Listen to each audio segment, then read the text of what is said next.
आवाज को नजरअंदाज मत करना, क्योंकि कुछ चीजें इंसान नहीं होती और जब वो पास आ जाती हैं तो सिर्फ सांस चलती है, हिम्मत नहीं। ये कहानी उत्तराखंड के एक ऐसे गांव की है जो अब सिर्फ पत्थरों के नीचे दफन होकर रह गया है। पहाड़ों के बीचों बीच बसा वो गांव, जहां कभी खुशियां गूंजती थीं, वहां अब सिर्फ सन्नाटा है। उस गांव पर एक बेहद ताकतवर और काली शक्ति का साया था, जिसने गांव के ग्राम देवताओं के प्रभाव को भी दबा दिया था। शाम होते ही घरों में एक अजीब सा नियम था। खाना बनाकर दरवाजा बंद कर दिया जाता, क्योंकि पहले वो साया खाता।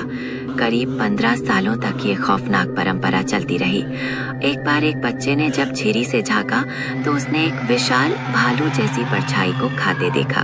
उस बच्चे का मानसिक संतुलन बिगड़ गया और उसके बाद उस खानदान में पैदा होने वाले हर बच्चे में कोई कमी थी। 15 साल के इस खौफ के बाद गांव वालों को एक तांत्रिक मिला। उसने एक सिद्ध गुड्डा बनाया और उसे झरने के नीचे रखवाया। नियम था कि जब तक पानी उस पर गिरेगा, साया बंधा रहेगा। गांव में खुशियां लौट आईं। लेकिन दोस्तों, बुरी शक्तियां इतनी आसानी से हार नहीं मानती। अचानक उस इलाके में लगातार 5-6 दिनों तक भयानक बारिश हुई।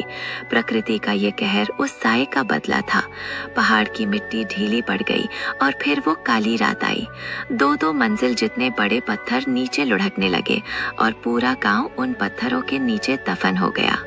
उस रात के बाद वहां कुछ नहीं बचा, सिर्फ 4-5 लड़के जिंदा बचे, जो उस वक्त गांव से बाहर थे। सरकारी दस्तावेजों में भी इस घटना का जिक्र है। वो पुराना गांव आज भी उन पत्थरों के नीचे दबी हुई चीखें समेटे हुए है। कभी कभी हम सोचते हैं कि हमने बला को टाल दिया, लेकिन क्या पता वो बला वापस आने के लिए बस एक मौके का इंतजार कर रही हो।